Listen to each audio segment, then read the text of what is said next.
It's been a few months since I've installed my ground mount, and it's been performing really well.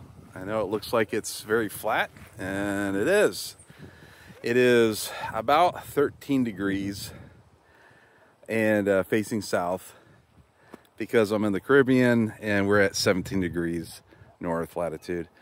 So it does pretty. Is it exact? No, but it really actually sometimes overperforms. I'm not sure how, but the inverter, my 6000 XP, says sometimes I've seen it like, 8,600 watts, and I only have like 8,100 watts installed.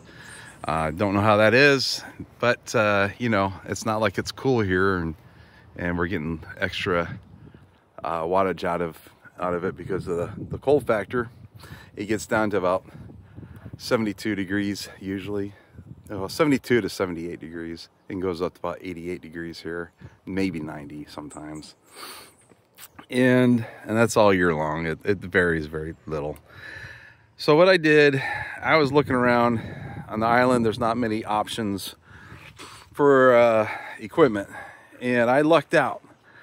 I found a company that had bought these in mass. These are commercial grade solar panel ground mounts, and that was from St. Thomas, and he let them have me for a really good deal. And so what I did, though, here I'll show you, it's a little bit easier. Of course, I have some stuff underneath it, and I got to knock down some more grass. I didn't think it was going to grow, but yeah, it's getting some sun and it's growing. But here, you can see a little bit easier here. So in all of them, this bracket was actually flipped the other way, because these mounts were holding, I think, like one panel each or something like that. I'm not sure how they're set up, but so what I did is I just flipped this around and bolted to here, and so it braces down here. Sorry if you can't see. And then it braces back up here, and so I have this rail that travels all the way down,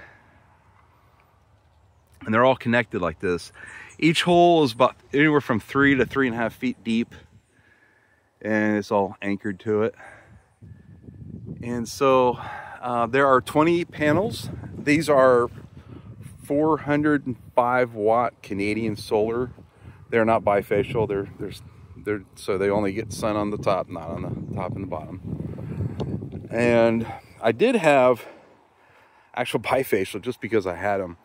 I had them on top of the roof, flush. So I wasn't getting a whole lot of the bifacial. I'm going to save those bifacial ones for a different project where I can get sun hopefully on both sides throughout the day, depending on the time. And so I really didn't want solar panels on top of the roof.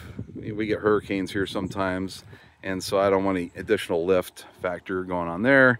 And the old mounts are still on there. I use little mini mounts, just temporary up there. I had them up there for like a year or something like that. And then the reason why I did that is because this whole backyard was bush. See how thick that is back there? That's what it was all the way through here. So my wife and I, by hand, cleared this whole backyard and put up a little pergola and shed and stuff like that. And so got these 20 panels into a 6,000 XP. It's working great. Now what I did, you see, now this PV wire is rated for direct bury, and it's UV resistant, and for, I don't know, it's like 10 years or whatever it is. But just to keep the weed whacker from causing damage and keep it nice and tidy, I put some conduit and ran it just a little while, and then just direct buried the rest of it.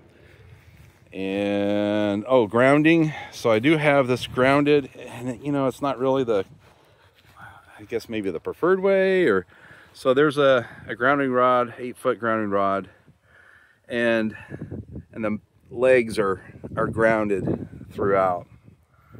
And so I think that you're supposed to use the clips, but I didn't have those, and I couldn't find them here on the island, and I wanted to get this done. So I'll put it in. I mean, if this is everything's, metal all the way. Everything's metal touching from the panels all the way down into the pedal sleeve here, and then I have that grounded. So let me know if that's like, man, that's really bad, or is it, you know, good enough, or should I really be worried like, man, I need to, you know, get this fixed ASAP. So, and let me know. I don't know, I'm not an electrician, a DIY guy, but I just wanted to show, sorry for the sun glare, just wanted to show my setup here, what I did. And I think it's pretty strong. And I mean, these plates are, these I-beams have that's a half inch plate, and it's all 1/4 inch hot dip galvanized metal. So that's what it looks like down there. I don't know if you can see all the way through, but it's the same. All right, man, it's a beautiful day. Now I got to get back to work. Bye.